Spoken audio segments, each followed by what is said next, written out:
pertanyaannya untuk Mas Gibran. Sebutkan 6 suku yang ada di Indonesia. Suku Jawa, suku Sunda, Betawi, Batak, Dayak.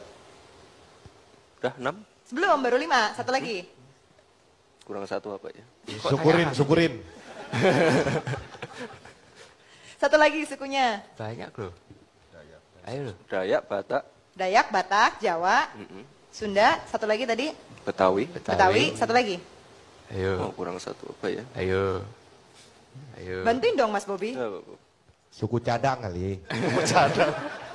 Suku-suku Batok. Lama banget sih. Yang ini yang dayung-dayung, yang dari Makassar banyak, ada yang di pulaunya ini, atasnya Surabaya. Yang di Priuk. Ya. Ditebakin lagi. Madura. Udah berapa kali Wapres kita menghindar dari pertanyaan wartawan? Sekali, 2 kali, enggak, tapi ini udah banyak. Sebagai mantan jurnalis yang masih berteman dengan jurnalis lainnya, gue dapat banyak bocoran kalau Gibran ini sering banget mangkir dari pertanyaan wartawan. Situasi kayak gini gak bisa dinormalisasiin. Kalau kalian masih bikin alasan, gak apa-apa, gak banyak ngomong, yang penting kerja nyata. Gak bisa guys. Sekelas pejabat publik, apalagi orang nomor 2 di Indonesia, mereka harus punya public speaking yang bagus. Salah satunya dengan menjawab pertanyaan dari para jurnalis. Kenapa jurnalis berhak untuk mendapatkan jawaban dari segala kegiatan Wapres ataupun pejabat publik lainnya?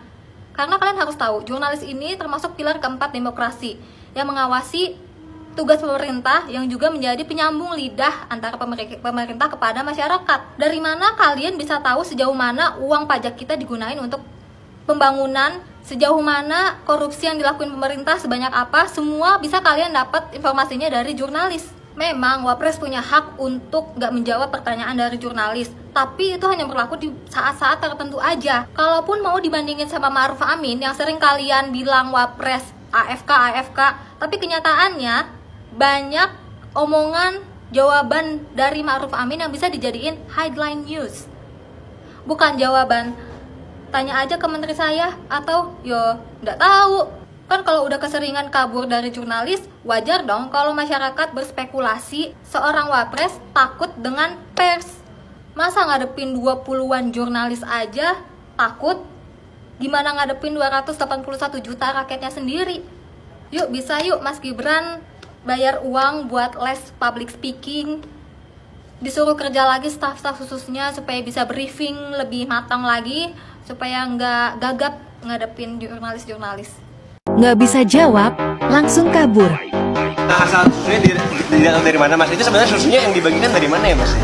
Susu yang ketika di lokasi itu sebelumnya kan tempat tersebut tidak tahu sama sekali tidak ada. Udah ya. Terima kasih. Seorang presiden dan atau wakil presiden tidak boleh cacat etika dan moral, baik menurut agama, masyarakat dan lain-lain. Kalau benar akun Fufu Fafa itu adalah Mas Gibran, lalu disangkal oleh Mas Gibran, terbukti secara hukum, bagaimana? Kita punya wakil presiden yang berbohong di ratusan juta, 200-an juta warga negara Indonesia. Anak-anak kecil kita melihat, begini jadi caranya jadi wakil presiden yang baik. Bohong saja ke depan publik. Maka peristiwa immoral ini diperbolehkan secara ketatanegaraan untuk kemudian diimpeach. Pertanyaan besarnya adalah, beranikah anggota DPR mengusulkan bahwa pendapat DPR, Wakil Presiden Republik Indonesia, jika sudah dilantik tanggal 20 Oktober jam 10, telah melakukan pelanggaran terbukti tidak lagi memenuhi syarat menjadi wakil presiden karena melanggar pasal 169 huruf E dan huruf J Undang-Undang Pemilu. Bagaimana Pak? Ya teman-teman, selamat datang kembali di channel ini.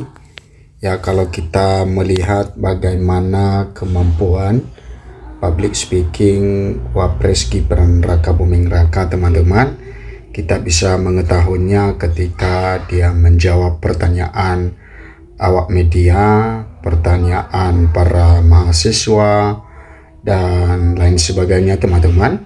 Karena kadang-kadang apa yang dijawab tidak sesuai dengan pertanyaan dan memang tidak ada jawaban yang dia sampaikan. Ya, kadang-kadang seperti itu, tapi tidak selalu.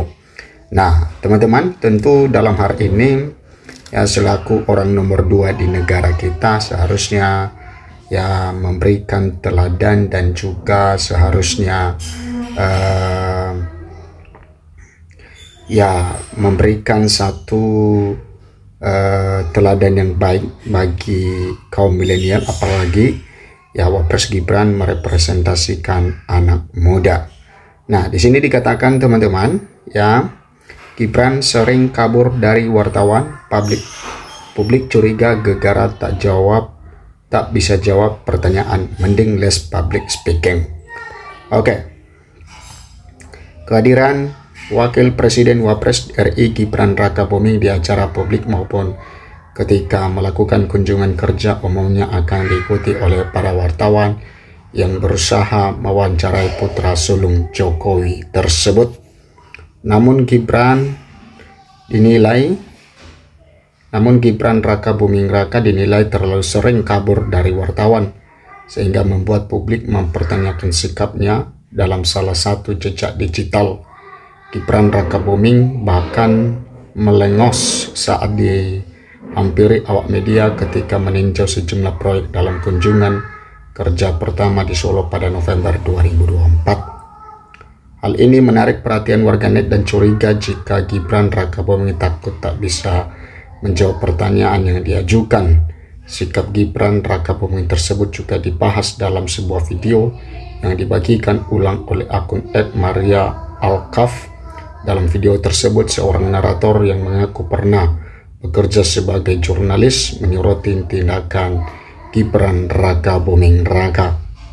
Menurutnya, sebagai wakil presiden Indonesia, seharusnya Gibran Rakabuming memiliki kapasitas untuk menjawab pertanyaan wartawan dan tidak ya kabur-kaburan. Nah, kemudian udah berapa kali Wapres kita menghindar dari pertanyaan wartawan? Sekali, 2 kali? Enggak, tapi ini udah banyak. Sebagai mantan jurnalis yang masih berteman dengan jurnalis lainnya, gue dapat banyak bocoran kalau Gibran ini sering mangker dari pertanyaan wartawan. Situasi kayak gini nggak bisa dinormalisasiin. Kalau kalian masih bikin alasan nggak apa-apa, nggak banyak ngomong, yang penting kerja nyata. Nggak bisa guys, ya ini yang dikatakannya. Ya sekelas pejabat publik, apalagi orang nomor 2 di Indonesia, mereka harus punya public speaking yang bagus. Salah satunya dengan jawab pertanyaan dari para jurnalis. Kenapa jurnalis berhak untuk mendapatkan jawaban dari segala kegiatan Wapres ataupun pejabat publik lainnya? Karena kalian harus tahu bahwa jurnalis ini termasuk ya pilar keempat demokrasi yang mengawasi tugas pemerintah dan juga menjadi penyambung lidah antara pemerintah dan masyarakat, ucapnya. Ya memang benar teman-teman bahwa jurnalis ini sangat-sangat ya ada nilai-nilai demokrasi, di mana dia adalah pilar keempat ya demokrasi ya, dan dia juga yang mengawasi tugas pemerintah dan sebagai juga penyambung lidah antara pemerintah dan masyarakat. Ya mungkin kita masyarakat biasa tidak bisa bertanya langsung kepada pemerintah, tetapi jurnalis bisa bertanya kepada pemerintah karena itu tugas mereka dan bisa bertemu kepada pemerintah. Kita ya tidak bisa bertemu, tetapi mereka bisa bertemu. Makanya sangat penting sekali jurnalis itu ya sebagai penyambung lidah dari masyarakat. Jadi makanya apa yang viral di masyarakat itu maka akan pasti ditanyakan oleh jurnalis karena mereka adalah penyambung lidah. Dan tentu ya kita mendapatkan sesuatu hal, program-program pemerintah itu dari jurnalis kita dapatkan. Artinya ketika mereka bertanya sesuatu maka ada jawaban, maka disitulah kita mendapatkannya. Nah seperti makanya sering mereka tanyakan kepada Wapres Gibran supaya ada jawaban dan masyarakat bisa mengetahui ya tentang bagaimana program-program ke depan dari Wapres Gibran Rakabuming Raka. Lebih lanjut, meskipun Gibran Rakabuming memiliki hak untuk tidak menanggapi pertanyaan yang memang ya selaku pejabat publik juga memiliki hak untuk tidak menjawab, tetapi tidak semua.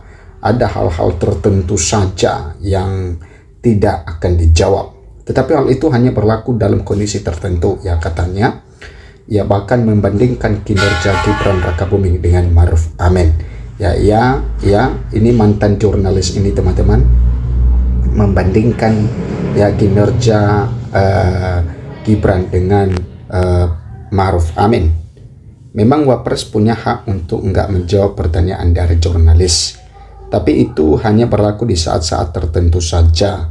Kalaupun mau dibandingin sama Maruf Amin yang sering dibilang Wapres AFK, tapi kenyataannya bahwa banyak omongan dari jawaban dari Maruf Amin yang bisa dijadikan headline news, bukan jawaban tanya aja ke menteri saya atau ya nggak tahu tambahannya. Oke, kemudian teman-teman, apa yang ditanyakan oleh mantan jurnalis ini, seringnya Gibran Rakabuming menolak untuk menjawab pertanyaan awak media, membuat publik berasumsi jika suami Selvi Ananda itu takut dengan pers dan menyarankannya untuk mengikuti les public speaking untuk mengasah kemampuan dalam berbicara termasuk menjawab pertanyaan. Nah, kalau sudah keseringan kabur dari jurnalis, wajar dong kalau masyarakat berspekulasi. Seorang Wapres takut dengan pers, masa ngadepin 20-an jurnalis aja takut, gimana ngadepin 281 juta ke rakyatnya sendiri? Yuk bisa, yuk Mas Gibran bayar uang buat les public speaking, disuruh lagi staf-staf khususnya supaya bisa briefing lebih matang lagi, supaya nggak gagap ngadepin jurnalis imbonnya. Nah, cuitan tersebut pun sontak menuai beragam komentar dari pengguna X, ya.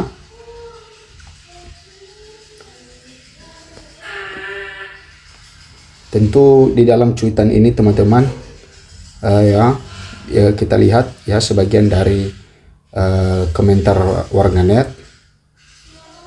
Cuitan tersebut ya, dia pernah jawab ya rahasia setelah ada pertemuan dengan menteri, lalu di saat lain jawab nanti dulu saya mau mandi.